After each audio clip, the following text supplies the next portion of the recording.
मध्य करतल दे आह्वान कर।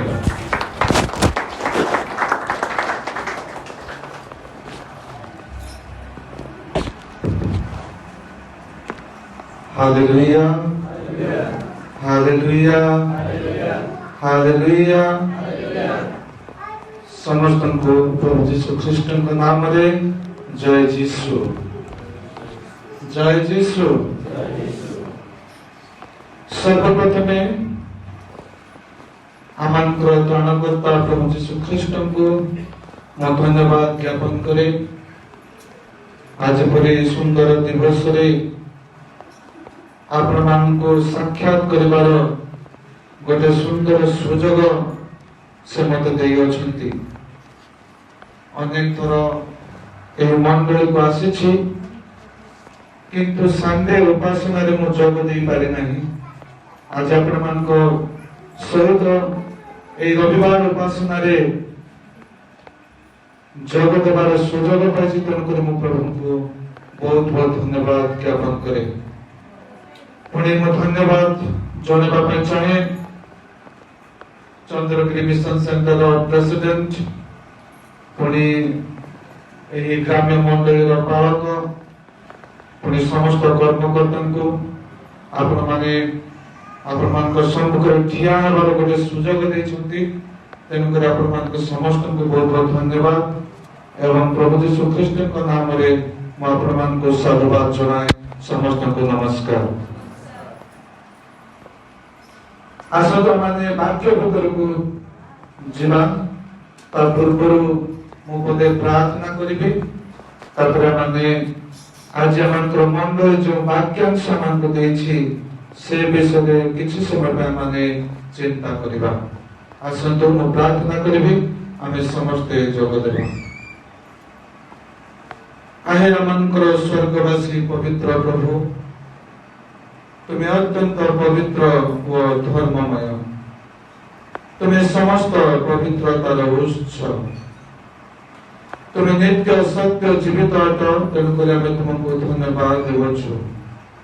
पवित्र प्रभु तुम्हें मान को प्रति दया कल, अनुग्रह कल व कृपा कल। पुणी गत गोटे सप्ताह रे आमान को जीवन सब परिस्थिति रे तुम्हें मान को संगे संगे रही आमान को तुम्हें परिचालित करिछो। आमान को सर्व मंगल उद्धार करी जीवित मान को मध्य आज रखिछो। पुणी ए आदिष्ट दिवस रे तुमर सेवा उपासना करिवार सुंदर सुजोग मान को देइछो।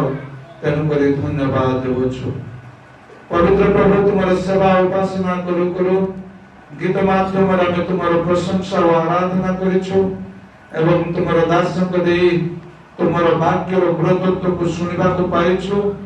एवं एते बेले प्रभु मुख्य प्रसंग मध्य को जीवो आमे निज निज को तुम थारे समर्पण करूछु। अमान को प्रत्येक को तुम अधिकार करो, तुम्हें वशीभूत करो, तुमर नियंत्रण रे मन को प्रत्येक को रखो। एठारे बसित प्रत्येक आत्मा को तुमर से पवित्र आत्मा रे अभिषेक करो बोली प्रार्थना करूछु। पवित्र प्रभु तुमर वाक्य को सुनिबा पई बुझिबा पई पुणी वाक्य को पालन कर जीवन बंचिबा पई आमान को प्रत्येक को सहायता करो।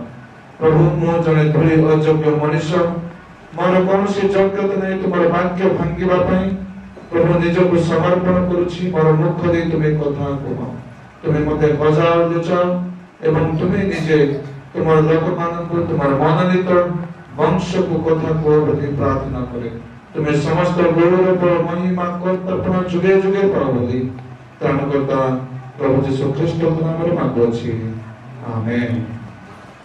Hallelujah hallelujah. मोर गोटे अभ्यास उच्च पार्टी रे वाक्य कहवा किंतु मोर गला खराब हेछि आ मु उच्च पार्टी रे कहि पारेनी। सेटा बेसी ओडा लागे मते धीरे कहबार बेसी ओडा मो पे कारण से जन्मगत अभ्यास मु कहला बेसी पार्टी दिन घर लोक भी कहते आर पार्टी बेसी बड़ बोली धीरे कहला टिके ओडुआ मो पई तथापि चेष्टा करबी जेंति धीरे कहला मोर गला अधिक खराब न हेउ। तेबे आसंत माने धर्म शास्त्र रो ପ୍ରେରିତ ମାନଙ୍କର କାର୍ଯ୍ୟ ବିବରଣୀର ଅଧ୍ୟାୟ 2 ଆମେ ଖୋଲିବା ଆଉ ପଠନ କରିବା। ଆଜି ଆମକୁ ମଣ୍ଡଳୀ ଯୋଉ ବାକ୍ୟାଂଶ ଦେଇଛି ତାହା ହେଉଛି ପ୍ରେରିତ ମାନଙ୍କର କାର୍ଯ୍ୟ ବିବରଣୀର 2 ଅଧ୍ୟାୟ ପଦ 2 ରୁ 21 କି ଆମେ ପଠନ କରିବା ପଦ 1 ରୁ 21 ପର୍ଯ୍ୟନ୍ତ। ଯଦି କେହି ପାଇଛନ୍ତି ଦୟାକରି ସମସ୍ତଙ୍କର ସାହାଯ୍ୟ ନିମନ୍ତେ ପଠନ କରନ୍ତୁ। ପେଣ୍ଟିକଷ୍ଟ ଦିବସ ଉପସ୍ଥିତ ହୁଅନ୍ତେ ସମସ୍ତେ ଏକ ସ୍ଥାନରେ ସମବେତ ଥିଲେ।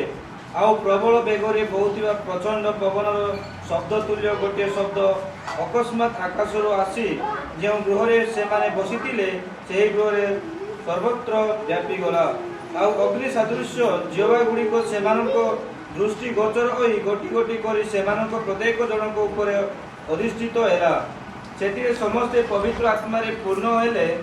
ପୁଣି ଆତ୍ମା ସେମାନଙ୍କୁ ଯେପରି କହିବାକୁ ଶକ୍ତି ଦେଲେ ତଦ୍ ଅନୁସାରେ ସେମାନେ ଅନ୍ୟାନ୍ୟ ଭାଷାରେ କଥା କହିବାକୁ ଲାଗିଲେ। ଏହି ସମୟରେ ଆକାଶର ନିମ୍ନସ୍ଥିତ ପ୍ରତ୍ୟେକ ଜାତିରୁ ଆଗତ ହୋଇ ଜେରୁସାଲେମରେ ବାସ କରୁଥିବା ଭକ୍ତ ଜିହୁଦୀମାନେ ସେ ପାଖରେ ଥିଲେ। ଆଉ ସେହି ଶବ୍ଦ ହୁଅନ୍ତେ ବହୁ ଜନତା ଏକତ୍ର ହୋଇ ପ୍ରତ୍ୟେକ ଜଣ ଆପଣା ଆପଣା ଭାଷାରେ ସେମାନଙ୍କୁ କଥା କହୁଥିବା ଶୁଣିବାରୁ ଅତବୃଦ୍ଧି ହେଲେ। ପୁଣି ସେମାନେ ଆଚମ୍ବିତ ଓ ଚମତ୍କୃତ ହୋଇ କହିବାକୁ ଲାଗିଲେ, ଦେଖ ଏଇ ଯେଉଁ ଲୋକମାନେ କଥା କହୁଅଛନ୍ତି ସେମାନେ କଣ ଗାଲିଲୀୟ ନୁହନ୍ତି? ତେବେ ଆମ୍ଭେମାନେ କିପରି ପ୍ରତ୍ୟେକ ଜଣ ଆପଣା ଆପଣା ଜନ୍ମଭୂମିର ଭାଷାରେ କଥା ଶୁଣୁଅଛୁ? ପାର୍ଥୀୟ ମାଦ୍ୟ ଓ ଏଲାମୀୟ, ପୁଣି ମେସୋପୋତାମିଆ, ଜିହୁଦା ଦେଶ ଓ କାପାଦିକା, ପନ୍ତ ଓ ଆସିଆ, ଫ୍ରୁଗିଆ ଓ ପପୁଲିଆ, ମିଶର ଓ କୁରେଣୀ ନିକଟବର୍ତ୍ତୀ ଲିବିଆ ଅଞ୍ଚଳ ନିବାସୀ ଏବଂ ରୋମର ଆଗତ ଜିହୁଦୀ ଓ ଜିହୁଦୀ ଧର୍ମାବଲମ୍ବୀ ପ୍ରବାସୀ, ପୁଣି କ୍ରେତୀୟ ଓ ଆରବୀୟ ଲୋକ ଯେ ଆମ୍ଭେମାନେ ଆପଣା ଆପଣା ଭାଷାରେ ଏମାନଙ୍କୁ ଈଶ୍ୱରଙ୍କ ମହତ୍ କର୍ମର କଥା କହିବା ଶୁଣୁଅଛୁ। ଆଉ ସମସ୍ତେ ଆଚମ୍ବିତ ଓ ହତବୁଦ୍ଧି ହୋଇ ପରସ୍ପର କହିବାକୁ ଲାଗିଲେ, ଏହାର ଅର୍ଥ କଣ? କିନ୍ତୁ ଅନ୍ୟମାନେ ବିଦ୍ରୂପ କରି କହିଲେ, ଏମାନେ ମିଷ୍ଟ ଦ୍ରାକ୍ଷାରସରେ ମତ୍ତ ହୋଇଅଛନ୍ତି। କିନ୍ତୁ ପିତର ଏକାଦଶଙ୍କ ସହିତ ଠିଆ ହୋଇ ଉଚ୍ଚସ୍ୱରରେ ସେମାନଙ୍କ ନିକଟରେ ବକ୍ତୃତା କରି କହିଲେ, ଏ ଜିହୁଦୀ ଲୋକେ ଓ ଜେରୁସାଲେମ ନିବାସୀ ସମସ୍ତେ ଆପଣମାନେ ଏହା ଜ୍ଞାତ ହେଉନ୍ତୁ ଓ ମୋହର କଥାରେ କର୍ଣ୍ଣପାତ କରନ୍ତୁ। କାରଣ ଆପଣମାନେ ଯେପରି ମନେ କରୁଅଛନ୍ତି ଏମାନେ ସେହିପରି ମାତାଲ ନୁହନ୍ତି, ଯେଣୁ ବର୍ତ୍ତମାନ ସମୟ ସକାଳ 9 ଘଣ୍ଟା ମାତ୍ର। କିନ୍ତୁ ଜୋଏଲ ବାବବାଦୀଙ୍କ ଦ୍ୱାରା ଯାହା ଉକ୍ତ ଅଛି ଏହି ସେହି ଘଟଣା। ଈଶ୍ୱର କହନ୍ତି, ଶେଷ କାଳରେ ଏହିପରି ଘଟିବ ଯେ ଆମ୍ଭେମାନେ ସମସ୍ତେ ମର୍ତ୍ତ୍ୟ ଉପରେ ଆପଣ ଆତ୍ମା ବୃଷ୍ଟି କରିବା। ସେଥିରେ ତୁମମାନଙ୍କ ପୁତ୍ର କନ୍ୟାମାନେ ଭାବବାଣୀ କହିବେ, ଆଉ ତୁମମାନଙ୍କ ଯୁବମାନେ ଦର୍ଶନ ପାଇବେ, ତୁମମାନଙ୍କର ପ୍ରାଚୀନମାନେ ସ୍ୱପ୍ନ ଦେଖିବେ। ସେହି କାଳରେ ଆମ୍ଭେ ନିଜ ଦାସ ଦାସୀ ମାନଙ୍କ ଉପରେ ଆପଣା ଆତ୍ମା ବୃଷ୍ଟି କରିବା। ସେଥିରେ ସେମାନେ ଭାବବାଣୀ କହିବେ। ଆମ୍ଭେ ଉର୍ଦ୍ଧ୍ୱସ୍ଥ ଆକାଶରେ ନାନା ଅଦ୍ଭୁତ କର୍ମ, ପୁଣି ଅଧସ୍ଥ ପୃଥିବୀରେ ନାନା ଲକ୍ଷଣ, ରକ୍ତ, ଅଗ୍ନି ଓ ନିବିଡ଼ ଧୂମ ଦେଖାଇବା। ପ୍ରଭୁଙ୍କର ମହାନ ଓ ପ୍ରସିଦ୍ଧ ଦିନର ଆଗମନ ପୂର୍ବରେ ସୂର୍ଯ୍ୟ ଅନ୍ଧକାରମୟ ଓ ଚନ୍ଦ୍ର ରକ୍ତମୟ ହୋଇଯିବ। ଆଉ ଏହିପରି ଘଟିବ ଯେ କେହି ପ୍ରଭୁଙ୍କ ନାମରେ ପ୍ରାର୍ଥନା କରିବ ସେ ପରିତ୍ରାଣ ପାଇବ। Hallelujah, hallelujah, hallelujah. ଆମେ ଯେଉଁ ବାକ୍ୟାଂଶ ବର୍ତ୍ତମାନ ଶୁଣିବାକୁ ପାଇଲୁ ତାହା ଗୋଟେ ଦିନକର ଘଟଣା, ଯାହା କେତେକ ଲୋକମାନଙ୍କ ମଧ୍ୟରେ ଘଟିଥିଲା। ପ୍ରେରିତ ମାନେ, ପୁଣି ଯୀଶୁ ଖ୍ରୀଷ୍ଟଙ୍କର ମାତା, ପୁଣି ସମସ୍ତେ ସେମାନଙ୍କ ସହିତ ପ୍ରାୟ 120 ଲୋକ ଗୋଟିଏ ସ୍ଥାନରେ ଏକତ୍ରିତ ହେଇଥିଲେ। ଆଉ ସେହି ସମୟରେ ଗୋଟିଏ ବିଶେଷ ଘଟଣା ଘଟି ଯାଇଥିଲା, ତାହାର ବିବରଣୀ ଆଜି ଆମେ ଶୁଣିବାକୁ ପାଇଲୁ। ଆଉ ଏଇ ଯୋଉ ଘଟଣା ଘଟିଛି ତା ଗୋଟେ ବିଶେଷ ଦିନରେ ଘଟିଥିବା ମଧ୍ୟ ଆମେ ଶୁଣିବାକୁ ପାଇଲୁ। କାରଣ ଆଜିର ବାକ୍ୟାଂଶର ପ୍ରଥମ ପଦରେ ଲେଖା ଅଛି ପେଣ୍ଟିକଷ୍ଟ ଦିବସ ଉପସ୍ଥିତ ହୁଅନ୍ତେ ସମସ୍ତେ ଏକ ସ୍ଥାନରେ ସମବେତ ଥିଲେ। এই যে ঘটনাটি ঘটি যাইছি প্রেরিত ମାନଙ୍କର ପୁଣି ଅନ୍ୟ ଯୀଶୁଖ୍ରୀଷ୍ଟଙ୍କୁ ବିଶ୍ୱାସ କରୁଥିବା ଯୀଶୁଖ୍ରୀଷ୍ଟଙ୍କୁ ଅନୁସରଣ କରୁଥିବା ଲୋକମାନଙ୍କ ଜୀବନରେ ତାହା ଏହି ପେଣ୍ଟିକଷ୍ଟ ଦିବସରେ ଘଟିଅଛି। ତାହାର ବିବରଣୀ ଆମେ ଶୁଣିବାକୁ ପାଇଲୁ। ହେଲେ এই ପେଣ୍ଟିକଷ୍ଟ ମାନେ କଣ ଆମେ ବୁଝୁଛୁ? କାହାକୁ ପେଣ୍ଟିକଷ୍ଟ ବୋଲି କୁହାଯାଏ? ଟିକେ ସାଉଣ୍ଡ ବଢେଇବ।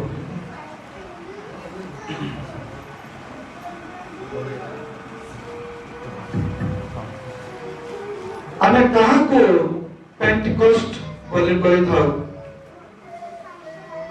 ପେଣ୍ଟିକଷ୍ଟ ଜିହୁଦୀ ମାନଙ୍କର ଗୋଟିଏ ପର୍ବ ଥିଲା।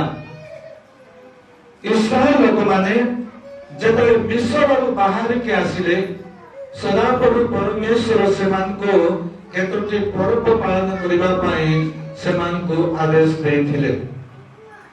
ଆଉ ଏ ପେଣ୍ଟିକଷ୍ଟ ପର୍ବ ପାଶବ ପର୍ବ ବା ନିସ୍ତାର ପର୍ବର 50 ଦିନ ପରେ ପାଳନ କରାଯାଉଥିଲା। ଆଉ ପେଣ୍ଟିକଷ୍ଟ ପର୍ବ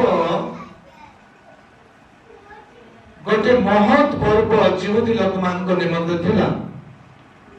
এই ପେଣ୍ଟିକଷ୍ଟ ପର୍ବରେ ଜିହୁଦୀ ଲୋକମାନେ ଆପଣା ଆପଣା ଶସ୍ୟ ଅମଳ କରି ସଦାପ୍ରଭୁଙ୍କ ଛାମୁରେ ସେମାନେ ଉତ୍ସର୍ଗ କରୁଥିଲେ। ଏହା ଶସ୍ୟ ଅମଳର ପର୍ବ ଥିଲା। ତେଣୁକରି ପେଣ୍ଟିକଷ୍ଟ ର ଅର୍ଥ ହେଲା ଗ୍ରୀକ ଶବ୍ଦର ହେଲା 50ତମ ଦିବସ। ଏହା ଗୋଟେ ଗ୍ରୀକ ଶବ୍ଦରୁ ଆସିଅଛି ପେଣ୍ଟିକଷ୍ଟ, ଯାହାର ଅର୍ଥ ହେଲା 50ତମ ଦିବସ ବୋଲି କୁହାଯାଏ। କାରଣ ନିସ୍ତାର ପର୍ବର ପାଳନର 50 ଦିନ ପରେ ଏହି ପେଣ୍ଟିକଷ୍ଟ ପର୍ବ ବା ଶସ୍ୟ ଅମଳର ପର୍ବ ପାଳନ କରାଯାଉଥିଲା। ପେଣ୍ଟିକଷ୍ଟକୁ ସପ୍ତାହର ଉତ୍ସବ ବା ସପ୍ତାହ ସମୂହର ପର୍ବ ମଧ୍ୟ ବୋଲି କୁହାଯାଉଥିଲା। ଯେଉଁମାନେ ଅତି ଆଡ଼ମ୍ବର ସହିତ ଏହି ପର୍ବକୁ ପାଳନ କରୁଥିଲେ। ଆଉ ଏହା ଆମେ ଦେଖିପାରିବା ଲେବୀୟ 23 ତାର 15ରୁ 17 ପଦ ମଧ୍ୟରେ ସେଠାରେ କୁହାଯାଏ, ଅନନ୍ତର ସେହି ବିଶ୍ରାମ ବାରର ପରଦିନ ଠାରୁ ଯେଉଁଦିନ ଦଳନୀୟ ନୈବେଦ୍ୟ ରୂପ ବିଡ଼ା ଆଣିଲ ସେହି ଦିନ ଠାରୁ ପୂର୍ଣ୍ଣ 7 ସପ୍ତାହ ଗଣନା କରିବ। ଏହି ରୂପେ ସପ୍ତମ ବିଶ୍ରାମ ବାରର ପରଦିନ ପର ଦିବସ ଯାଏ 50 ଦିନ ଗଣନା କରିବ। ଆଉ ତୁମେମାନେ ସଦାପ୍ରଭୁଙ୍କ ଉଦ୍ଦେଶ୍ୟରେ ନୂତନ ଭକ୍ଷ୍ୟ ନୈବେଦ୍ୟ ଉତ୍ସର୍ଗ କରିବ। ତୁମେମାନେ ଆପଣା ଆପଣା ନିବାସରୁ ଦଳନୀୟ ନୈବେଦ୍ୟାର୍ଥେ ଏକ ଅଇଫାର 2 ଦଶ ମାଂସର 2 ରୋଟି ଆଣିବ। ତାହା ସବୁ ମଇଦାରେ ପ୍ରସ୍ତୁତ ହେବ ଓ ତାଡ଼ିରେ ପାକ କରାଯିବ। ତାହା ସଦାପ୍ରଭୁଙ୍କ ଉଦ୍ଦେଶ୍ୟରେ ପ୍ରଥମ ଜାତ ଫଳ ହେବ। Hallelujah, hallelujah. ଜିହୁଦୀ ଲୋକମାନେ ବା ଇସ୍ରାଏଲ ମାନେ ଯେତେବେଳେ ସେମାନେ ଶସ୍ୟ ଅମଳ କରୁଥିଲେ, ଶସ୍ୟ ଅମଳର ପ୍ରଥମ ଫଳ ସଦାପ୍ରଭୁଙ୍କ ଠାରେ ସେମାନେ ଉତ୍ସର୍ଗ କରୁଥିଲେ। ଆଉ ତାହାକୁ ଶସ୍ୟ ଅମଳର ପର୍ବ ବା ପେଣ୍ଟିକଷ୍ଟ ବୋଲି କୁହାଯାଏ। ଆଜି ଅନେକ ପେଣ୍ଟିକଷ୍ଟଲ ମଣ୍ଡଳୀ ଗୁଡାକ ଅଛନ୍ତି, ସେମାନେ ଏହାକୁ ଅନ୍ୟ ପ୍ରକାର ସେମାନେ ଦାବି କରିଥାନ୍ତି। ସେମାନେ କୁହନ୍ତି ପେଣ୍ଟିକଷ୍ଟ ଠାରୁ ମଣ୍ଡଳୀ ଆରମ୍ଭ ହେଇଛି। ଆଉ ପେଣ୍ଟିକଷ୍ଟ ମଣ୍ଡଳୀ ସର୍ବପ୍ରଥମେ ସୃଷ୍ଟି ହେଇଛି ବା ଆରମ୍ଭ ହେଇଛି। କିନ୍ତୁ ସେମାନେ ଜାଣନ୍ତି ନାହିଁ ଯେ ପେଣ୍ଟିକଷ୍ଟ ଏହା ପୁରାତନ ନିୟମରୁ ଆସିଅଛି। ପୁରାତନର ନିୟମ पुरातन नियम लोक मान आसुची सदाप्रभु परमेश्वर इस्राएल जिहुदी लोक मान से पर्व रूपे पालन करने निमंते आदेश देथिले। और एई पर्व होची गोटे आनंदर पर्व, गोटे थैंक्स गिविंग बा धन्यवादर पर्व। आमाने जेतेबेले शस्य अमल करूछु, आमाने आनंदर शस्य अमल करूछु कि कांदी कांदी शस्य अमल करूछु? हां, आनंद करी करी आमाने शस्य अमल करूछु, कारण आमे जो परिश्रम करूछु से परिश्रमर फल आमे देखुछु आ से परिश्रमर फल आमे काटुछु। तेन करे आमर परिश्रमर फल आमे जतले देखुछु माने आनंद करिथाउ। आ जब आनंद करू सेतले आमंतर हृदय कोनरे परिपूर्ण होइଥାଏ? कृतज्ञतारे परिपूर्ण होइଥାଏ। हालेलुया। जेतबे आमे आनंद बने करू सेतबे आमंतर हृदय कृतज्ञतारे परिपूर्ण होइଥାଏ। आउ ए इस्राएल लोक माने ईश्वर को धन्यवाद देबा पाई ए पर्व पालन करथिले। तेन करी आको फीस्ट ऑफ थैंक्सगिविंग मध्ये कुआ जाउथिला धन्यवादर पर्व बा धन्यवाद नैवेद्यर पर्व बोली मध्ये कुआ जाउथिला। हेले आजि ए पेंटिकस्ट पर्व काई केमानक पई एते गुरुत्वपूर्ण? इस्राएल लोक माने यीशु ख्रीष्ट जन्म हेबा पूर्वरु प्राय 1250 वर्ष धरि एई पर्व पालन करिके आसुथिले। यीशु ख्रीष्ट जन्म हेबार पूर्वरु प्राय 1250 वर्षरु एई पर्व प्रत्येक वर्ष से माने पालन करुथिले। किंतु से माने ए पालन करबा विषय धर्मशास्त्र गोटे मध्य लेखा जाए ना एक प्रकार से माने पालन करुथिले। ए पालन करबा समय कोन सब घटिथिला? किंतु आजिर वाक्यांश आमे जो सुनिलु सेठारे ए पेंटिकस्ट दिवस रे घटित गोटे विशेष विवरणी दिया जायछि। जो कार्य घटिछि, जो महान कार्य घटिछि सेठारे से विवरणी दिया जायछि। तेनु करी आजिर दिन गोटे महत् दिन प्रत्येक ख्रिस्टान मानक निमंते। कारण 1250 वर्ष धरि पर्व पालन करा जायछि, किंतु पर्व विषय विशेष किछि लिपिबद्ध होई नै धर्मशास्त्र रे। किंतु आजिर वाक्य रे गोटे ए पेंटिकस्ट पर्व रे घटिथिबा गोटे घटना बेली को आमानक मध्य रे दिया जायछि धर्मशास्त्र रे लेखा जाय अछि। हेले ए पेंटिकस्ट पर्व रे जो घटना घटिछि आज माने ताहा सुनिबा को पाइछु। पुरातन नियम रे लोक माने ए पेंटिकस्ट पर्व को शस्य अमलर पर्व रूपे पालन करुथिले। किंतु नूतन नियम लोक मानक निमंते एहा होछि आत्मा अमलर पर्व। Hallelujah, hallelujah. नूतन नियम लोक मानक निमंते पेंटिकस्ट हेउछि आत्मा अमलर पर्व। कारण एही दिन मंडली स्थापन हेथिला। एही दिन मंडली स्थापन हेथिला। ख्रिस्टियन भाबरे आमने परिगणित हेथिलु। ख्रिस्टियन गोटे मंडली भाबरे एही दिन स्थापित हेथिला। Hallelujah, hallelujah. या जीवनी मानक निमंते जेते इम्पोर्टेंट थिला सेते ख्रिस्टियन मानक निमंते आज इम्पोर्टेंट बा मुख्य।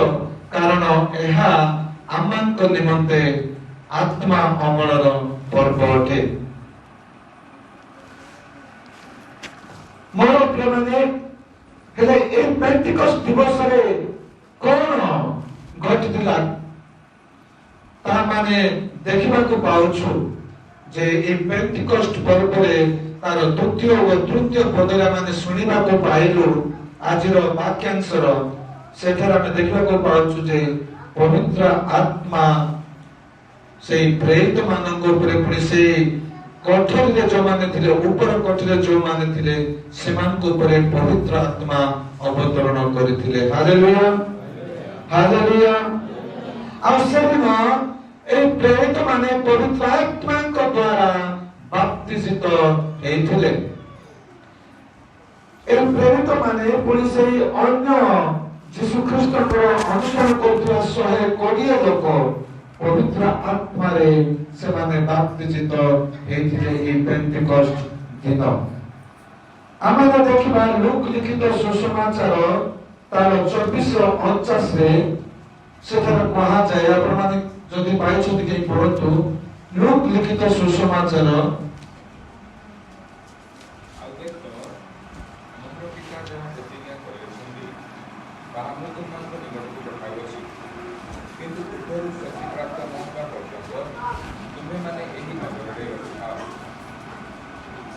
ହାଲେଲୁୟା। ପ୍ରଭୁ ଯୀଶୁ ଖ୍ରୀଷ୍ଟ ଶିଷ୍ୟମାନଙ୍କୁ ତାଙ୍କ ମୃତ୍ୟୁ ପୂର୍ବରୁ ସେ କହିଥିଲେ ଯେ ଦେଖ, ଯୋଉ ପର୍ଯ୍ୟନ୍ତ ତୁମେମାନେ ପବିତ୍ର ଆତ୍ମାରେ ପରିପୂର୍ଣ୍ଣ ହେଇନ, ଆଉ ମୋର ପିତା ଯେଉଁ ପ୍ରତିଜ୍ଞା କରୁଛନ୍ତି ତାଙ୍କୁ ପ୍ରେରଣ ନ କରିବା ପର୍ଯ୍ୟନ୍ତ ତୁମେମାନେ ଏକତ୍ର ହେଇକି ଥାଅ। ହାଲେଲୁୟା। ଆଉ এই ପ୍ରେରିତ ମାନେ ଦେଖିବା, ପ୍ରେରିତ ମାନଙ୍କର କାର୍ଯ୍ୟ ବିବରଣୀର 1:14 ଲେଖାଯାଏ, ଏମାନେ ସମସ୍ତେ ସ୍ତ୍ରୀ ଲୋକମାନଙ୍କ ସହିତ ଏବଂ ଯୀଶୁଙ୍କ ମାତା ମରିୟମ ଓ ତାଙ୍କ ଭାଇମାନଙ୍କ ସହିତ ଏକ ଚିତ୍ତରେ ପ୍ରାର୍ଥନାରେ ନିବିଷ୍ଟ ଥିଲେ। ସେମାନେ ଗୋଟିଏ ସ୍ଥାନରେ ଏକତ୍ର ହେଇକି ଥିଲେ। ଆଉ ସେଠାରେ କଣ ହଉଥିଲା ନା ସେମାନେ ନିବିଷ୍ଟ ହୋଇ ଏକ ଚିତ୍ତରେ ସେମାନେ ପ୍ରାର୍ଥନା କରୁଥିଲେ। ସେମାନେ ଏକ ଚିତ୍ତରେ ପ୍ରାର୍ଥନା କରୁଥିଲେ।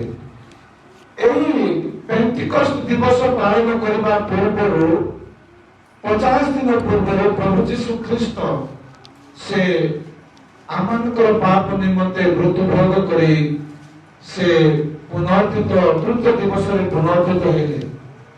ଆଉ 50 ଦିନ ପରେ ଆଜି ପେଣ୍ଟିକଷ୍ଟ ଦିବସ ପାଳନ କରିବା ସମୟରେ ସେମାନେ ଏକତ୍ର ହୋଇ ଗୋଟିଏ ସ୍ଥାନରେ ଅଛନ୍ତି ଆଉ ସେମାନେ ପ୍ରାର୍ଥନାରେ ନିବିଷ୍ଟ ଅଛନ୍ତି। ଏହିପରି ସମୟରେ ପ୍ରଭୁ ଯୀଶୁ ଖ୍ରୀଷ୍ଟ ଯୋଉ ପ୍ରକାର ସେମାନଙ୍କୁ ପ୍ରତିଜ୍ଞା କରିଥିଲେ, ସେହି ପ୍ରକାର ପବିତ୍ର ଆତ୍ମା ସେମାନଙ୍କ ଉପରେ ଅବତରଣ କରୁଅଛି। ଆଉ ପବିତ୍ର ଆତ୍ମାରେ ସେମାନେ କଣ ହଉଛନ୍ତି ନା ବାପ୍ତିସିତ ହେଉଅଛନ୍ତି।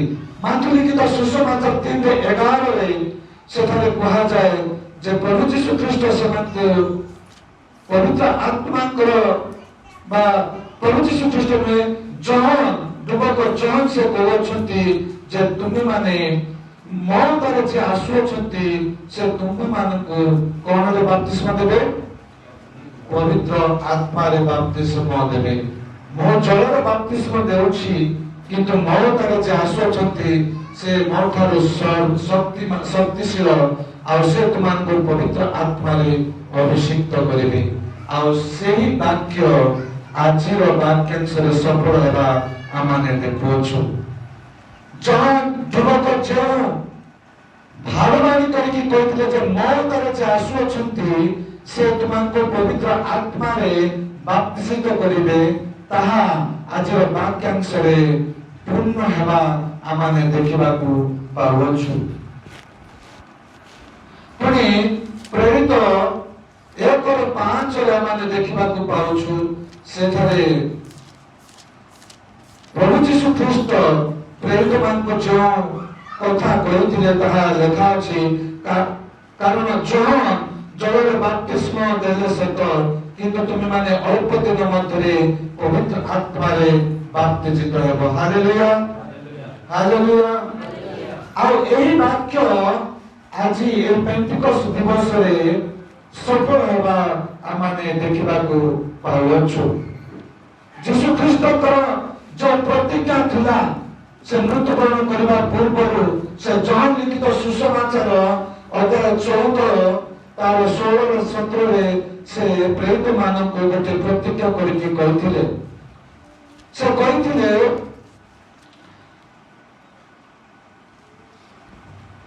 15 से कहते मु तुम संगे थार तुम ये समस्त कथा कहली किंतु से साहाय्यकारी अर्थात जो पवित्र आत्मा पिता पवित्र आत्मा को मो नाम प्रेरण करेंगे से तुम मान को समस्त विषय शिक्षा देवे आ मु तुम मान को जहाँ जहाँ कोई अच्छी से सब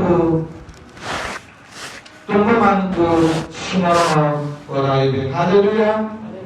प्रभु यीशु ख्रीष्ट तांके मृत्युवरण करबा पूर्व निजर शिष्य मान को से कहि कि जाइथिले से कहिथिले जे मो नाम रे मोर पिता गोटे साहाय्यकारी कि तुमानक निमंते प्रेरण करिवे। आउ ए पेंटिकोस्ट दिवस रे प्रभु यीशु ख्रीष्ट कर से कथा संपूर्ण हेतिला। आउ से दिन पवित्र आत्मा ए शिष्य मान को ऊपर अवतरण करथिले। Hallelujah hallelujah.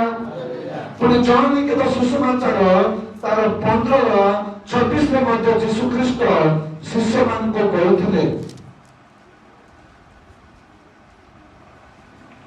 से कहथिले पिताଙ୍କ निकटରୁ ମୁଁ ତୁମମାନଙ୍କ ନିକଟକୁ ଯେଉଁ ସାହାଯ୍ୟକାରୀଙ୍କୁ ପ୍ରେରଣ କରିବି ପିତାଙ୍କ ଠାରୁ ବହିର୍ଗତ ସେ ସତ୍ୟମୟ ଆତ୍ମା ଆସିଲେ ମୋ ବିଷୟରେ ସାକ୍ଷ୍ୟ ଦେବେ। Hallelujah hallelujah.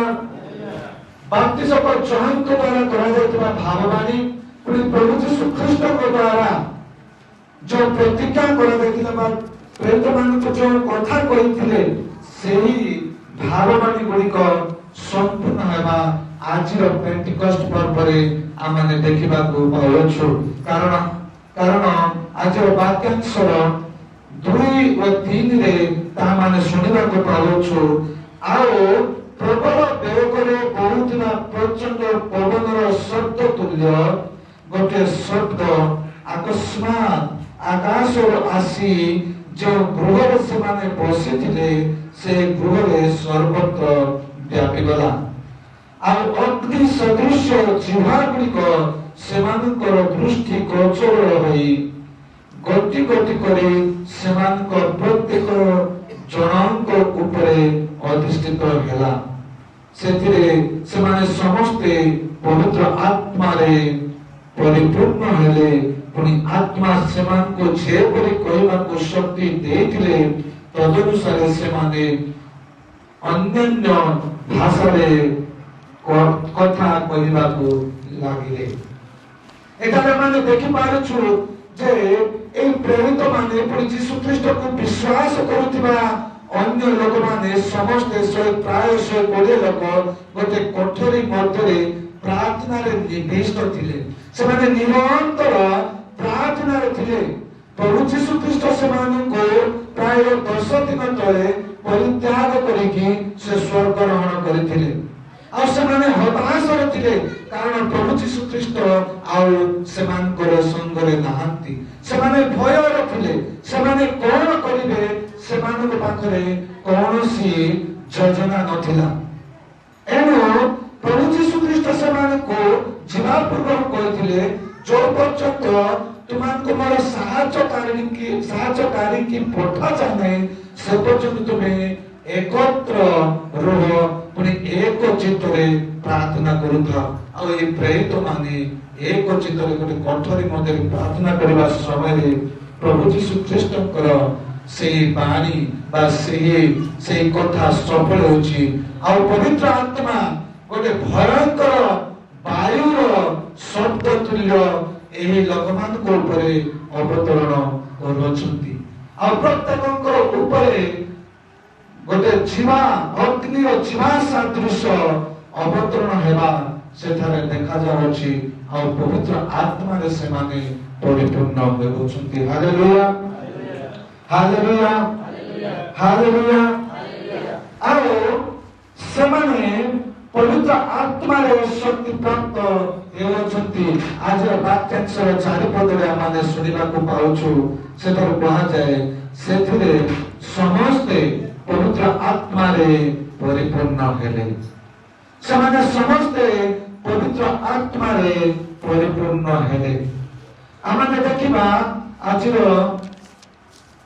ବାକ୍ୟର 1:8 ସେଟା କୁହାଯାଏ କିନ୍ତୁ ପବିତ୍ର ଆତ୍ମା ତୁମଙ୍କ ଉପରେ ଅବତୀର୍ଣ୍ଣ ହୁଅନ୍ତେ ତୁମେମାନେ ଶକ୍ତି ପ୍ରାପ୍ତ ହେବ ଆଉ ଜେରୁସାଲେମ ସମସ୍ତ ଜିହୁଦା ପ୍ରଦେଶ ଓ ସମୀରଣ ପୁଣି ପୃଥିବୀର ପ୍ରାନ୍ତ ପର୍ଯ୍ୟନ୍ତ ସୁଦ୍ଧା ମୋର ସାକ୍ଷ୍ୟ ହେବ।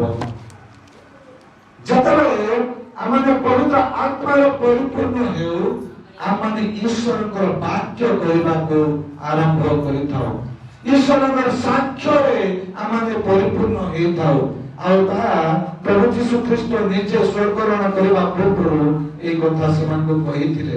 ଯେତେବେଳେ ପବିତ୍ର ଆତ୍ମା ତୁମଙ୍କ ଉପରେ ଅବତରଣ କରିବ ତୁମେ ପବିତ୍ର ଆତ୍ମାରେ ଶକ୍ତି ପ୍ରାପ୍ତ ହେବ ଆଉ ତୁମେ ମୋର ସାକ୍ଷ୍ୟ ପ୍ରଦାନ କରିବ। Hallelujah hallelujah. ପୁଣି ସେ ପୁଣି ଲେଖା ଅଛି ପ୍ରେରିତ 4:31 ସେଠାରେ କୁହାଯାଏ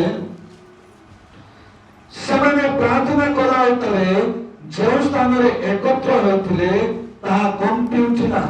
ପୁଣି ସମସ୍ତେ ପବିତ୍ର ଆତ୍ମାରେ ପୂର୍ଣ୍ଣ ହେଲେ ସାହସରେ ଈଶ୍ୱରଙ୍କ ବାକ୍ୟ କହିବାକୁ ଲାଗିଲେ। Hallelujah hallelujah. এই প্রেরিত মানে যেତେବେଳେ পবিত্র আত্মার পরিপূর্ণ হেলে পবিত্র আত্মার বাপ্তিস্ম হেলে পবিত্র আত্মার অভিষিক্ত হেলে সেমানে আর নীরব হইকি রহি নাহান্তি। সেমানଙ୍କର ଯେଉଁ ଭୟ ଥିଲା ଯେଉଁ ସନ୍ଦେହ ଥିଲା ସେ ସମସ୍ତ ବିଷୟ ଦୂର ହୋଇଯାଇଛି। ସେମାନଙ୍କ ପୁରାତନ ସ୍ୱଭାବ ନଷ୍ଟ ହୋଇଯାଇଛି। ସେମାନେ ଗୋଟେ ନୂତନ ସ୍ୱଭାବରେ ପରିପୂର୍ଣ୍ଣ ହେଇଛନ୍ତି। ଯେତେବେଳେ ପବିତ୍ର ଆତ୍ମା ଆମଙ୍କ ଉପରେ ଅବତରଣ କରେ ଯେତେବେଳେ ପବିତ୍ର ଆତ୍ମା ଆମକୁ ଅଭିଷେକ କରନ୍ତି ଯେତେବେଳେ ପବିତ୍ର ଆତ୍ମା ଆମକୁ ବାପ୍ତିସ୍ମ ଦିଅନ୍ତି ସେତେବେଳେ ଆମେ ଆପଣ ପୁରାତନ ସ୍ୱଭାବରୁ ବାହାରି ଆମେ ନୂତନ ସ୍ୱଭାବରେ ପ୍ରବେଶ କରିଥାଉ। ସେଦିନ এই ପ୍ରେରିତ ମାନେ ଯେତେବେଳେ ପବିତ୍ର ଆତ୍ମାର ପରିପୂର୍ଣ୍ଣ ହେଲେ ସେମାନେ ଶକ୍ତି ପ୍ରାପ୍ତ ହେଲେ। କୁହାଯାଏ ଯେ ସେମାନେ ପବିତ୍ର ଆତ୍ମାରେ ଶକ୍ତି ପ୍ରାପ୍ତ ହେଲେ ସେମାନଙ୍କର ସମସ୍ତ ଭୟ ଦୂର ହେଲା। ସେମାନେ ଯେତେବେଳେ ଯୀଶୁ ଖ୍ରୀଷ୍ଟ ସେମାନଙ୍କୁ ପରିତ୍ୟାଗ କରିକି ଗଲେ ସେମାନେ ଭୟରେ ଗୋଟେ କୋଠରୀ ଭିତରେ ରୁଦ୍ଧ ହେଇକି ରହୁଥିଲେ।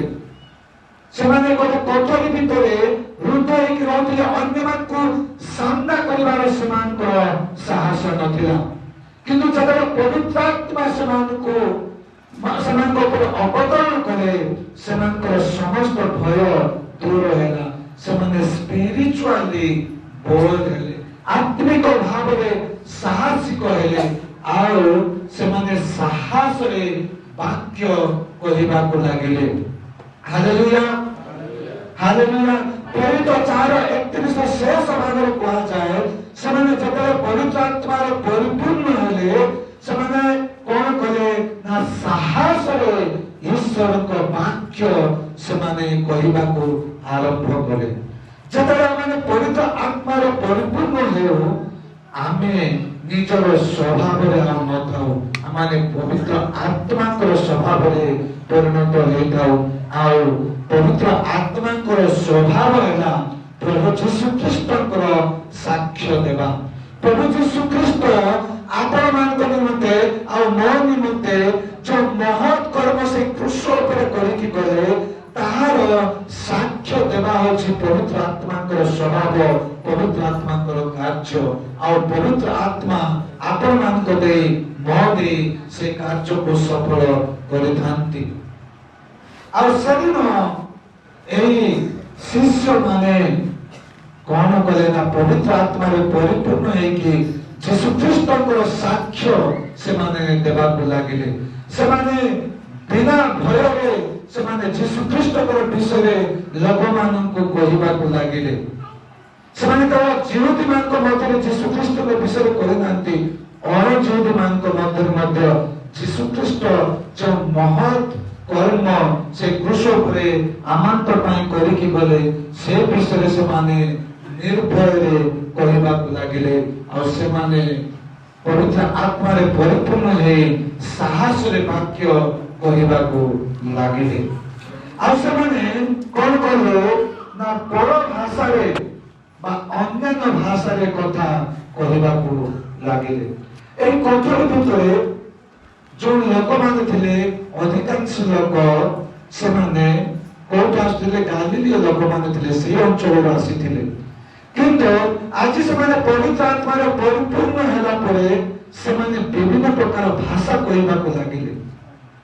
ସେମାନେ ସେଇ ଅଞ୍ଚଳରେ ସେଦିନ ଯେହେତୁ ପେଣ୍ଟେକୋଷ୍ଟ ପର୍ବର ଦିବସ ଥିଲା, ଜେରୁସାଲେମରେ ଅନେକ ଜେରୁସାଲେମ ନିକଟବର୍ତ୍ତୀ ଅନେକ ରାଜ୍ୟର ଲୋକମାନେ ଏହି ପର୍ବ ପାଳନ କରିବା ପାଇଁ ଏକତ୍ର ହୋଇଥିଲେ।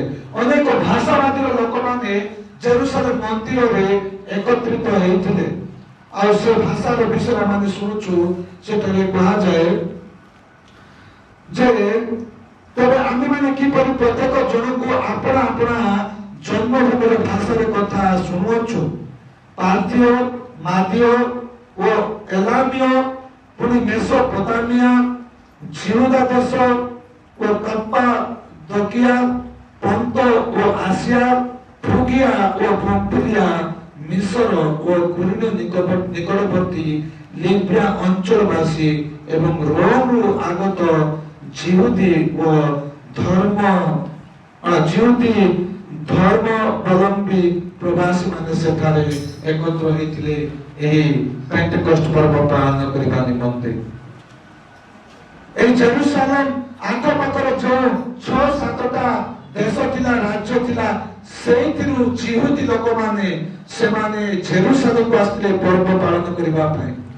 ଆଉ ଯେତେବେଳେ ଏହି ପ୍ରେରିତ ମାନେ ପବିତ୍ର ଆତ୍ମାରେ ପରିପୂର୍ଣ୍ଣ ହେଲେ, ସେମାନେ ସେ କୋଠରୀ ଭିତରେ ସେମାନେ ସୀମିତ ହୋଇକି ରହିଲେ ନାହିଁ। ସେମାନେ କୋଠରୀରୁ ବାହାରେ ଯାଇ ସେଇ ନଗର, ସେଇ ପଡା, ସେଇ ସାହି ଭିତରକୁ ଯାଇ ସେମାନେ ଈଶ୍ୱରଙ୍କର ବାକ୍ୟ କହିବାକୁ ଲାଗିଲେ।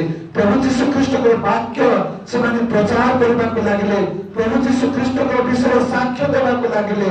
ଆଉ ଲୋକମାନେ ଶୁଣୁଛନ୍ତି ଯେ ଏମାନେ ଯୋଉ କଥା କହୁଛନ୍ତି, ଆଉ ଯୋଉମାନେ ଶୁଣୁଛନ୍ତି ସେମାନେ ନିଜ ନିଜ ଭାଷାରେ ଶୁଣିବାକୁ ପାଉଛନ୍ତି। ଏମାନେ ହୁଏତ ଅନେକ ଲୋକ ସେ ଗାଲିଲୀ ଅଞ୍ଚଳର ଲୋକ ଥିଲେ, କିନ୍ତୁ ମାନେ ଯେତେବେଳେ ନିଜ ନିଜ ଭାଷାରେ କହୁଛନ୍ତି, କିନ୍ତୁ ଶୁଣିବା ଲୋକ ସେମାନଙ୍କର ଭାଷାରେ ଶୁଣୁଛନ୍ତି। ହୁଏତ ଏମାନେ କୁଇ ଲୋକମାନେ ଥିଲେ, ଏମାନେ କୁଇରେ କହିଲା ବେଳେ ସହର ଲୋକମାନେ ସହରରେ ବୁଝୁଛନ୍ତି, ପାହାଣ ଲୋକମାନେ ପାହାଣରେ ବୁଝୁଛନ୍ତି, ଓଡ଼ିଆ ଲୋକମାନେ ଓଡ଼ିଆରେ ବୁଝୁଛନ୍ତି, ତେଲୁଗୁ ଲୋକମାନେ ତେଲୁଗୁରେ ବୁଝୁଛନ୍ତି, ତାମିଲ ଲୋକମାନେ ତାମିଲରେ ବୁଝୁଛନ୍ତି, କିନ୍ତୁ କହିବା ଲୋକମାନେ କୁଇରେ କହୁଛନ୍ତି। Hallelujah, hallelujah, hallelujah. ଏ କହିବା ଲୋକମାନେ ଗାଲିଲୀ ଅଞ୍ଚଳର ଲୋକ ଥିଲେ। ସେମାନେ ଗାଲିଲୀ ଅଞ୍ଚଳର ଭାଷା କହୁଥିଲେ, ଯେପରିକି ଆପଣମାନେ ସହରରେ କୁହନ୍ତି, କିନ୍ତୁ ଶୁଣିବା ଲୋକ କୋଉ ଭାଷାରେ ଶୁଣୁଛି? ତେଲୁଗୁ ଲୋକ ତେଲୁଗୁ ଭାଷାରେ ଶୁଣୁଛି, ପାଣ ଲୋକ ପାଣ ଭାଷାରେ ଶୁଣୁଛି, ଓଡ଼ିଆ ଲୋକ ଓଡ଼ିଆ ଭାଷାରେ ଶୁଣୁଛି, ଆଉ ହିନ୍ଦୀ ଲୋକ ହିନ୍ଦୀ ଭାଷାରେ ଶୁଣୁଛନ୍ତି। ଏହି ମହତ୍ କାର୍ଯ୍ୟ ସେଦିନ ସାଧନ ହୋଇଥିଲା। এই পেন্টেকোস্ট পর্ব পূর্বରୁ କୌଣସି ପ୍ରେରିତ ଯାଇକି ସୁସମାଚାର ପ୍ରଚାର କରୁନାହିଁ। ସେ କୋଠରୀ ଭିତରେ ଭୟରେ ରୋଧ ହେଇକି ଥିଲା। କିନ୍ତୁ ଏହି ପେଣ୍ଟେକୋଷ୍ଟ ପର୍ବ ଦିନ ଯେତେବେଳେ ପବିତ୍ର ଆତ୍ମା ସେମାନଙ୍କ ଉପରେ ଅବତରଣ କଲେ, ଆଉ ପବିତ୍ର ଆତ୍ମା ଯେତେବେଳେ ପବିତ୍ର ଆତ୍ମାରେ ବାପ୍ତିସ୍ମ ଦେଲେ, ସେତେବେଳେ ସେ କୋଠରୀରୁ ସେମାନେ ବାହାରି ଯାଇ ନିର୍ଭୟରେ ସେ ଯୀଶୁ ଖ୍ରୀଷ୍ଟଙ୍କର ସୁସମାଚାର ଘୋଷଣା କଲେ। ଆଉ ସେଦିନ ମଣ୍ଡଳୀ ସ୍ଥାପନ ହୋଇଥିଲା। ସେଇଦିନ ଠାରୁ ଆମ୍ଭେମାନେ ଖ୍ରୀଷ୍ଟୀୟ ଭାବରେ ପରିଗଣିତ ହୋଇଛୁ। Hallelujah, hallelujah. ତେଣୁକରି ଆମେ ପରସ୍ପରକୁ ଶୁଭେଚ୍ଛା ଜଣାଇବା ଆବଶ୍ୟକ ରହିଛି ଯେ ଆଜି ଆମର ଜନ୍ମଦିନ। ହାଲେଲୁୟା। ଆଜି ଯୋଉମାନେ ଖ୍ରୀଷ୍ଟିଆନ ବୋଲି ମନେ କରୁଛନ୍ତି, ଆଜି ଆମଙ୍କର ପ୍ରତ୍ୟେକଙ୍କର ଜନ୍ମଦିନ, ଆତ୍ମିକ ଜନ୍ମଟେ। ଆମେ ସେ ଯୀଶୁ ଖ୍ରୀଷ୍ଟଙ୍କୁ ଆମେ ସେଦିନ ପ୍ରାପ୍ତ କରିଥିଲୁ, ଆଉ ମଣ୍ଡଳୀ ସେଦିନ ସ୍ଥାପନ ହେଇଥିଲା। ପୁଣି ଆଉ ଗୋଟେ ଘଟଣା ସେଦିନ ହେଇଥିଲା, ଯାହା ଯୀଶୁ ଖ୍ରୀଷ୍ଟଙ୍କର ସାକ୍ଷ୍ୟ ବୃଷ୍ଟି ବା ସୁସମାଚାରର ବୃଷ୍ଟି ହେଇଥିଲା। ମୁଁ ଯେପରି ଆପଣମାନଙ୍କୁ କହିଲି, ସେମାନେ ପବିତ୍ର ଆତ୍ମାରେ ପରିପୂର୍ଣ୍ଣ ହେଲା ପରେ ସେମାନେ ଆଉ ନୀରବ ହେଇକି ରହିପାରିଲେ ନାହିଁ। ସେମାନେ ଆଉ ନୀରବ ହେଇକି ରହିପାରିଲେ ନାହିଁ। ଯେତେବେଳେ ଯୀଶୁଖ୍ରୀଷ୍ଟ ମୃତ୍ୟୁବରଣ କଲେ, ଯୀଶୁଖ୍ରୀଷ୍ଟ ମରିବା ପରେ ପ୍ରେରିତ ମାନେ ସେମାନଙ୍କର ପୁରୁଣା ପେଶାରେ ସେମାନେ ଚାଲିଗଲେ। ସେମାନେ ପ୍ରାୟ ସେମାନଙ୍କର ପେଶା ଥିଲା ମାଛ ଧରିବା, ସେମାନେ ମାଛ ଧରିବାକୁ ପଳେଇଲେ। ସେମାନଙ୍କର ପୁରାତନ ଜୀବନକୁ ସେମାନେ ଫେରିକି ଯାଇଥିଲେ, କାରଣ ସେମାନେ ଭାବିଥିଲେ ଯେ ପ୍ରଭୁ ଯୀଶୁଖ୍ରୀଷ୍ଟ ଜଣେ ରାଜା ହେବେ ଆଉ ସେମାନେ ତାଙ୍କର ପ୍ରଜା ହେବେ, ସେମାନେ ତାଙ୍କର ମୁଖ୍ୟ ଲୋକମାନେ ହେବେ। କିନ୍ତୁ ତାହା ଘଟି ନଥିଲା। ସେମାନେ ନିରାଶ ହେଇକି ସେମାନଙ୍କର ପୂର୍ବ ଜୀବନକୁ ଫେରିଥିଲେ। କିନ୍ତୁ ଆଜି ସେମାନେ ପବିତ୍ର ଆତ୍ମାରେ ପରିପୂର୍ଣ୍ଣ ହେଲା ପରେ ସେମାନେ ସେମାନଙ୍କର ପୁରୁଣା ଜୀବନକୁ, ପୁରୁଣା ସ୍ୱଭାବକୁ ସେମାନେ ଫେରି ନାହାନ୍ତି। ସେମାନେ ପବିତ୍ର ଆତ୍ମାରେ ପରିପୂର୍ଣ୍ଣ ହେଲା ପରେ କେବଳ ପ୍ରଭୁ ଯୀଶୁଖ୍ରୀଷ୍ଟଙ୍କର ସାକ୍ଷ୍ୟ ଦେବା ନିମନ୍ତେ ସେମାନେ ବାହାରିଲେ। ଆଉ ସେହି ଦିନ ଠାରୁ ଯୀଶୁଖ୍ରୀଷ୍ଟଙ୍କର ସାକ୍ଷ୍ୟର ଦୃଷ୍ଟି ହେଇଥିଲା, ଯୀଶୁଖ୍ରୀଷ୍ଟଙ୍କର ସୁସମାଚାରର ଦୃଷ୍ଟି ହେଇଥିଲା। ଆଜିର ବାକ୍ୟର ଚାରିପଦର ଶେଷ ଭାଗରେ ଆମେ ଶୁଣିବାକୁ ପାଇଲୁ, ସେଠାରେ କୁହାଯାଏ ଆତ୍ମା ସେମାନଙ୍କୁ ଯେପରି କହିବାକୁ ଶକ୍ତି ଦେଲେ ତଦନୁସାରେ ସେମାନେ ଅନ୍ୟାନ୍ୟ ଭାଷାରେ କହିବାକୁ ଲାଗିଲେ। ଆଉ ସେମାନେ ଅନ୍ୟାନ୍ୟ ଭାଷାରେ କହିଲେ, ସେମାନେ ଅନ୍ୟାନ୍ୟ ଭାଷାର କଥା କହିବାକୁ ଲାଗିଲେ। ଆଉ ସେମାନେ ସେଦିନ সেই প্রভু যীশুখ্রিস্টଙ୍କର ସାକ୍ଷ୍ୟ ସେମାନେ 3 ବର୍ଷ 6 ମାସ ଧରି ଯୀଶୁଖ୍ରୀଷ୍ଟଙ୍କ ଠାରେ ରହି ଯାହା ଦେଖିଥିଲେ ସେ ସକଳ ବିଷୟର ସାକ୍ଷ୍ୟ ସେମାନେ ପ୍ରଦାନ କରିଥିଲେ। Hallelujah, hallelujah. ପ୍ରତ୍ୟେକ ଖ୍ରୀଷ୍ଟମାନଙ୍କ ଜୀବନରେ ପବିତ୍ର ଆତ୍ମା ଆବଶ୍ୟକ ରହିଅଛି। ଆମେ ଯଦି ପ୍ରଭୁ ଯୀଶୁଖ୍ରୀଷ୍ଟଙ୍କୁ ଗ୍ରହଣ କରିଛୁ ତାହେଲେ ପବିତ୍ର ଆତ୍ମା ଆମଙ୍କ ଜୀବନରେ ନିତାନ୍ତ ଆବଶ୍ୟକ।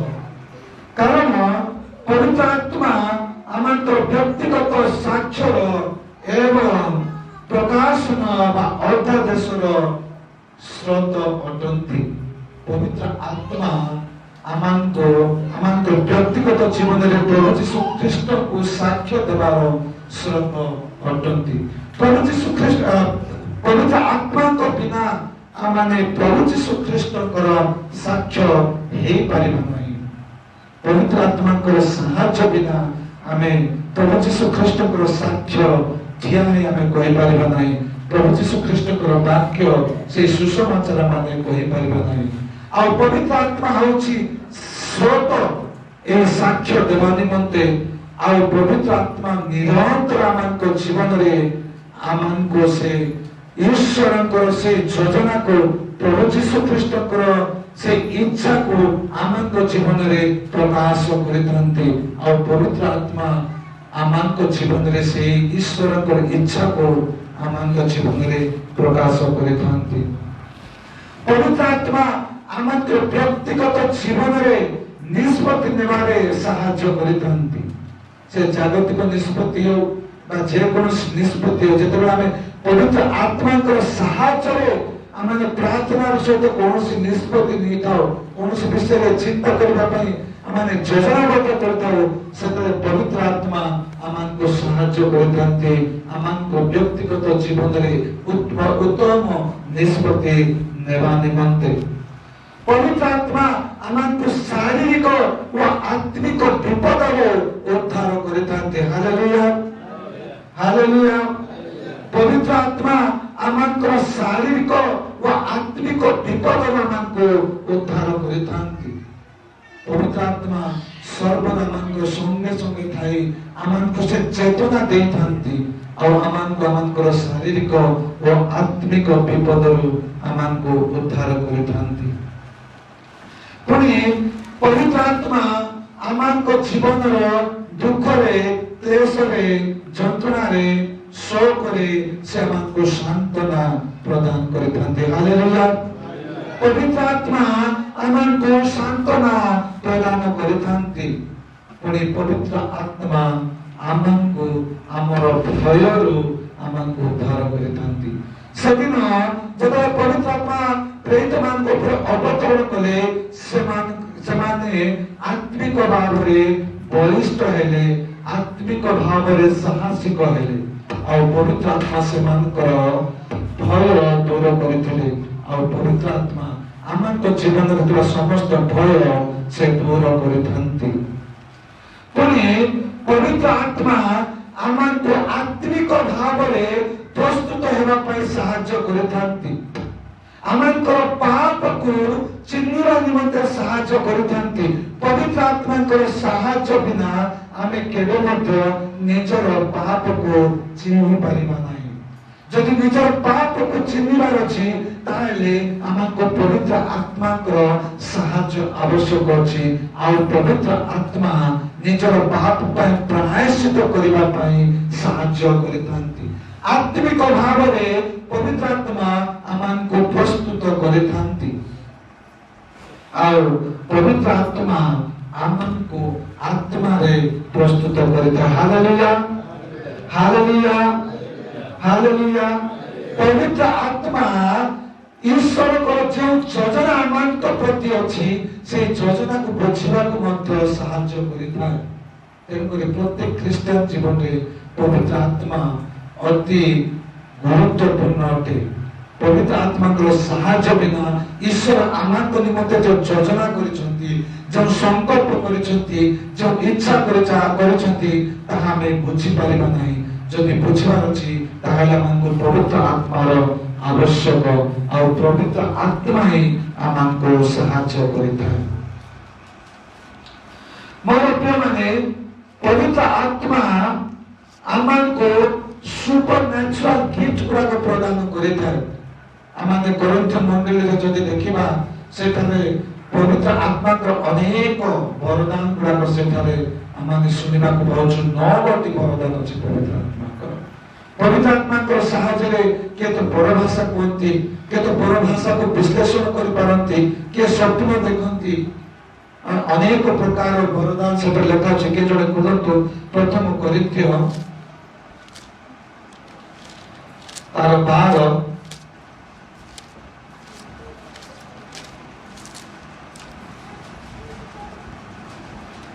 12 जदि हमने देखिबा तो कहा जाए अनुग्रह दान विभिन्न प्रकार किंतु आत्मा एक, सेवा विभिन्न प्रकार और प्रभु एक, कार्य विभिन्न प्रकार किंतु ईश्वर एक, से समस्त गठारे समस्त साधन करंती।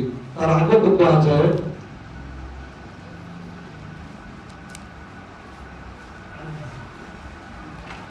किंतु प्रत्येक जन को आत्मा को गुण प्रकाश को दान साधारण हित निमंते प्रदत्त हुए। कारण जन को आत्मा को द्वारा बुद्धिर वाक्य, अन्य जन को से आत्मा को शिक्षा न जाए ज्ञानर वाक्य, अपर जन को से आत्मा को द्वारा विश्वास, आउ जन को से एक आत्मा को द्वारा आरोग्य करिवार शक्ति, अन्य जन को नाना शक्तिर कार्य साधन करिवार, अन्य जन को भाववाणी करिवार, अन्य जन को भिन्न भिन्न आत्मा चिन्हिबार, आउ जन को विभिन्न पर भाषा रे कहिबार, अन्य जन को भाषार अर्थ कहिबार शक्ति प्रदान करा जाए। किंतु से एकमात्र आत्मा अपना इच्छा अनुसार प्रत्येक जन को पृथक पृथक रूपे दान वितरण करी ए समस्त कार्य साधन करती। ए प्रकार 9टी सुपरनैचुरल वरदान गुड़ा पवित्र आत्मा आमको प्रदान करिଥାଏ। आ पवित्र आत्मा को द्वारा ही आमाने ए अनुग्रह गुड़ा को ए वरदान गुड़ा को पाई थाउ। पुलिस दिन जते बेले पितर लोक माने देखिले के लोक माने जो भाषा कहउछंती पर भाषा रे एमान लोक माने समान कहउछंती एमान गतो से माने मिष्ट बा मद पान करके माने ए प्रकार करूछंती। किंतु प्रेत पितर से थिया एक कहउछंती माने माताल हेनांती से माने पवित्र आत्मा रे परिपूर्ण होचंती। आ जय भविष्यवक्ता को द्वारा जो भाववाणी करा जायतिला जे तुमर पुत्र कन्या माने स्वप्न देखिबे, भाववाणी कहिबे, ପରଭାଷାରେ କହିବେ ଆଉ ଅନେକ ମହତ୍ ଆଶ୍ଚର୍ଯ୍ୟ କର୍ମ ଗୁଡ଼ିକ ସାଧନ କରିବେ, ତାହା ଆଜି ସଫଳ ହେଇଅଛି। ଆଉ ସେହିଦିନ ଏ ପିତରଙ୍କର ସୁସମାଚାର ଶୁଣି, ପିତରଙ୍କର ବାକ୍ୟ ଶୁଣି ପ୍ରାୟ 3000 ଲୋକ ପ୍ରଥମ ଥର ପାଇଁ ମନ ପରିବର୍ତ୍ତନ କରି ସେମାନେ ସେଦିନ ବାପ୍ତିଜିତ ହୋଇଥିଲେ। Hallelujah, hallelujah. এই পেন্টেকস্ট দিবসরে পিতরଙ୍କର ପିତାଙ୍କର ବାକ୍ୟ ଶୁଣିକି 3000 ଊର୍ଦ୍ଧ୍ୱ ଲୋକ ଯୀଶୁ ଖ୍ରୀଷ୍ଟଙ୍କୁ ଆପଣା ତ୍ରାଣକର୍ତ୍ତା ରୂପେ ଗ୍ରହଣ କରି ମନ ପରିବର୍ତ୍ତନ କରି ସେମାନେ ବାପ୍ତିଜିତ ହୋଇଥିଲେ। ସେଦିନ ପ୍ରଥମ ଥର ଆତ୍ମା ଲାଭ ହୋଇଥିଲା, ସେଦିନ ପ୍ରଥମ ଥର ଆତ୍ମା ଅମଳ ହେଇଥିଲା।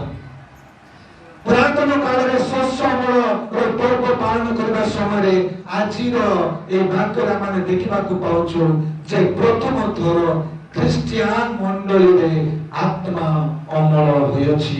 ଆଉ ଏହା ଆଜିର এই ନୂତନ ନିୟମର ଖ୍ରୀଷ୍ଟିଆନ ମାନଙ୍କ ନିମନ୍ତେ ଆତ୍ମା ଅମଳର ପର୍ବ। ତେଣୁକରି ପେଣ୍ଟେକୋଷ୍ଟ ଜିହୁଦୀ ଲୋକମାନଙ୍କ ନିମନ୍ତେ ଯେତିକି ଗୁରୁତ୍ୱପୂର୍ଣ୍ଣ, ଆଜିର ଖ୍ରୀଷ୍ଟମାନଙ୍କ ନିମନ୍ତେ ମଧ୍ୟ ସେତିକି ଗୁରୁତ୍ୱପୂର୍ଣ୍ଣ। ମୋର ପ୍ରିୟମାନେ, ଏହା ହେଉଛି ଆତ୍ମା ଅମଳର ପର୍ବ।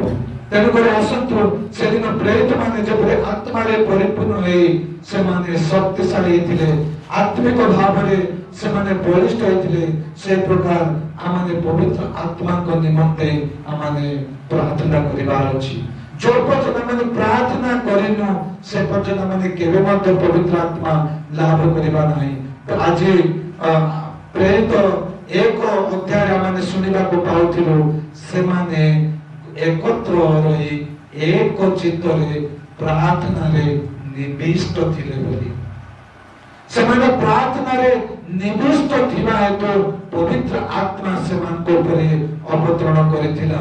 ଆଉ ଆମେ ଯୋଉ ପର୍ଯ୍ୟନ୍ତ ପ୍ରାର୍ଥନାରେ ନିବିଷ୍ଟ ନ ରହୁ ସେ ପର୍ଯ୍ୟନ୍ତ ଆମେ ପବିତ୍ର ଆତ୍ମା ପ୍ରାପ୍ତ କରିପାରିବା ନାହିଁ। ପବିତ୍ର ଆତ୍ମା କେବଳ ପ୍ରାର୍ଥନା କଲେ ହିଁ ପବିତ୍ର ଆତ୍ମା ଆମଙ୍କ ଉପରେ ଆସିବେ, ଆମଙ୍କ ଉପରେ ଅବତରଣ କରିବେ, ଆମକୁ ପବିତ୍ର ଆତ୍ମାରେ ଅଭିଷେକ କରିବେ, ପବିତ୍ର ଆତ୍ମାରେ ବାପ୍ତିସ୍ମ ଦେବେ। ଯୋଉ ପର୍ଯ୍ୟନ୍ତ ଆମେ ଆତ୍ମାରେ ବାପ୍ତିସ୍ମ ହେଇନୁ ସେ ପର୍ଯ୍ୟନ୍ତ ଆମେ ଯୀଶୁ ଖ୍ରୀଷ୍ଟଙ୍କର ପ୍ରକୃତ ସାକ୍ଷ୍ୟର କାରଣ ଆମେ ହେଇପାରିବା ନାହିଁ।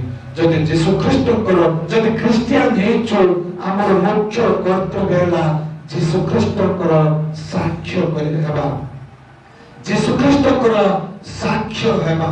ଆଉ ଯୀଶୁ ଖ୍ରୀଷ୍ଟଙ୍କର ସାକ୍ଷ୍ୟ ହେବାର ଅଛି, ତାହେଲେ ଆମେ ପବିତ୍ର ଆତ୍ମାକୁ ପ୍ରାପ୍ତ କରିବାର ଅଛି। ଆଉ ପବିତ୍ର ଆତ୍ମାକୁ ଯଦି ପ୍ରାପ୍ତ କରିବାର ଅଛି ତାହେଲେ ଆମେ ପ୍ରାର୍ଥନାରେ ନିବିଷ୍ଟ ରହିବାର ଅଛି। ତେବେ ଯାଇ ଆମେ ପବିତ୍ର ଆତ୍ମାଙ୍କର ସେ ଅନୁଗ୍ରହ ଆମେ ପ୍ରାପ୍ତ କରିପାରିବା। ଆଜି ଅନେକ ଲୋକ ଅଛନ୍ତି ଯେଉଁମାନେ ଉପାସନ କରିବା ସମୟରେ ସେମାନେ ନାଚନ୍ତି, ଗାଆନ୍ତି, ଅନ୍ୟମାନଙ୍କର ଢଳି ପଡନ୍ତି, ଆଉ କହନ୍ତି ଆମେ ପବିତ୍ର ଆତ୍ମା ପ୍ରାପ୍ତ ହେଇଛୁ। ପବିତ୍ର ଆତ୍ମା ସେ ପ୍ରକାର ନୁହନ୍ତି। ପବିତ୍ର ଆତ୍ମା କାହାକୁ ଡିଷ୍ଟର୍ବ କରିବାକୁ ଆସନ୍ତି ନାହିଁ, ପବିତ୍ର ଆତ୍ମା କାହାର ଶାଢୀ ଖସେଇବାକୁ ଆସନ୍ତି ନାହିଁ। ପବିତ୍ର ଆତ୍ମା ଅତି ଡିସେଣ୍ଟ ଆତ୍ମା ଅଟନ୍ତି। ଆଉ ପବିତ୍ର ଆତ୍ମା ମଧ୍ୟ ଗୋଟେ ବ୍ୟକ୍ତି, ତାଙ୍କର ଶରୀର ନାହିଁ କିନ୍ତୁ ତାଙ୍କର ବ୍ୟକ୍ତିତ୍ୱ ଅଛି। ଯେମିତି ପିତା ଈଶ୍ୱର ଗୋଟେ ବ୍ୟକ୍ତି, ଯୀଶୁ ଖ୍ରୀଷ୍ଟ ଗୋଟେ ବ୍ୟକ୍ତି, ପବିତ୍ର ଆତ୍ମା ମଧ୍ୟ ଗୋଟେ ବ୍ୟକ୍ତି। ଆଉ ପବିତ୍ର ଆତ୍ମା ଅତି ଶାନ୍ତ ବିଶିଷ୍ଟ ଆତ୍ମା ଅଟନ୍ତି। ସେ ଅନ୍ୟମାନଙ୍କୁ ବିବ୍ରତ କରିବା ପାଇଁ ଆସନ୍ତି ନାହିଁ, ଅନ୍ୟମାନଙ୍କର ଢଳି ପଡ଼ିବାକୁ ଆସନ୍ତି ନାହିଁ। ଗତ ସପ୍ତାହ ମୁଁ ଗୋଟେ ମଣ୍ଡଳୀରେ ଉପାସନା ପାଇଁ ଯାଇଥିଲି, ସେଠାରେ ଗୋଟେ ପାଳକ ଆସିଥିଲେ। ଆଉ ସେ ପ୍ରକାର ପ୍ରାର୍ଥନା କରୁ କରୁ ଲୋକମାନଙ୍କୁ ସେ ଏ ପ୍ରକାର ଗୋଟିଏ ବାତାବରଣ ଭିତରେ ନେଲେ ଯେ ଲୋକମାନେ ପରସ୍ପର ଉପରେ ଢଳିବାକୁ ଲାଗିଲେ, ପରସ୍ପର ଉପରେ ପଡ଼ିବାକୁ ଲାଗିଲେ, ପରସ୍ପରର ଗୋଡ଼ ହାତ ଧରିକି ସେମାନେ ପ୍ରାର୍ଥନା କରୁଛନ୍ତି, ସେମାନଙ୍କର ଶାଢ଼ୀ ଖସି ଯାଉଛି, ଝାଳ ନାଳ ହେଇଯାଉଛନ୍ତି। ସେଠାରେ ଗୋଟେ ଭିନ୍ନ ପ୍ରକାର ବାତାବରଣ ସୃଷ୍ଟି ହେଲା। ପବିତ୍ର ଆତ୍ମା ସେ ପ୍ରକାର ବାତାବରଣ ସୃଷ୍ଟି କରିନଥାନ୍ତି। ପବିତ୍ର ଆତ୍ମା ଅତି ଡିସେଣ୍ଟ ଭାବରେ ଆସିଥାନ୍ତି। ସେ ଗୋଟେ ଶାନ୍ତିର ଆତ୍ମା। ଆଉ ସେ କାହାକୁ ବିବ୍ରତ କରିବାକୁ ଆସିନଥାନ୍ତି, କାହାକୁ ଡିଷ୍ଟର୍ବ କରିବାକୁ ଆସିନଥାନ୍ତି।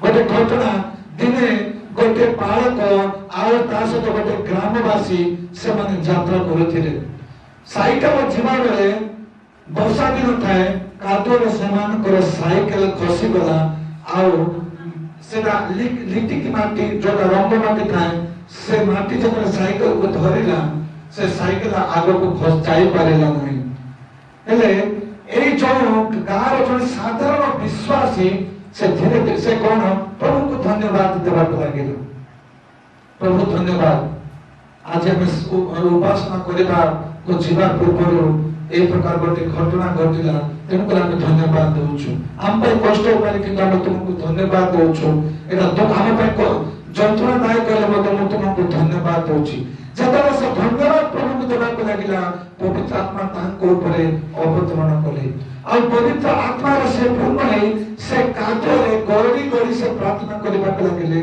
और बालक ता देखिबा को पहुचंती ए लोक सेतरे प्रार्थना करछन ये आश्चर्य होचंती ये कोन करूछि ए रास्ता पर कातुरे ये प्रकार गौरी गौरी से प्रार्थना करछंती पवित्र आत्मा जते बेले आसीबे पवित्र आत्मा नीचे से आमदे प्रार्थना करिवे चामदे की प्रार्थना करिवे आमे प्रार्थना करिबार आवश्यक नहीं पवित्र आत्मा नीचे प्रार्थना करिवे आ से विश्वास जीवन रे पवित्र आत्मा प्रार्थना करे से परभाषा कहबा को लागिले आ ए बालक देखिले जे लोक प्रार्थना करूची मु तो निरभय रही पारि नहीं से तार इच्छा न थाई कि मध्य धीरे धीरे हालेलुया हालेलुया हालेलुया हालेलुया ए विश्वास देखि करबा को लागिले जतरा से बार-बार हालेलुया हालेलुया करबा को लागिला ता ऊपर मते पवित्र आत्मा अवतरण कले और पवित्र आत्मा जतले आसंती पवित्र आत्मा निज इच्छा रे से चले जाती पवित्र आत्मा निज इच्छा रे चले जाती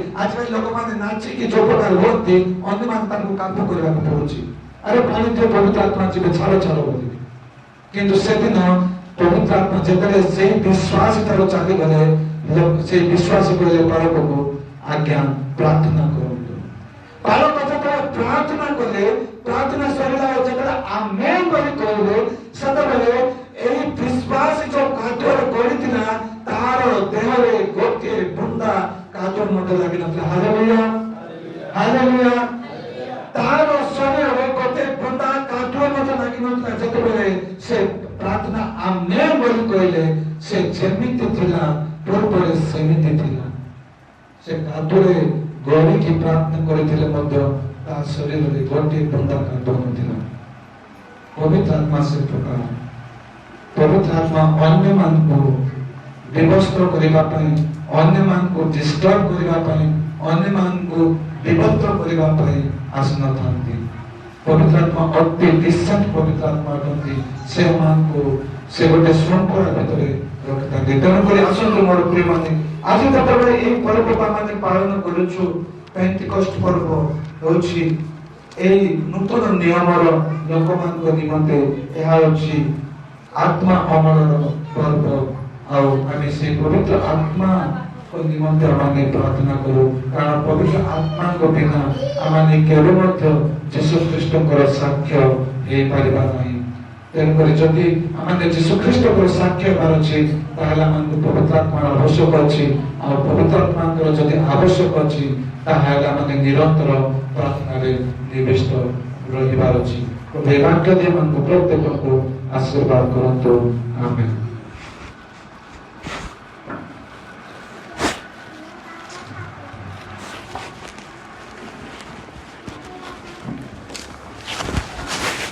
hallelujah itu menangkan hukum dari aku menjawabnya ini manusia dari bangsa di dalam dengan ini nanti rasa kita mengenai cita ini baru kalian dengan sih dan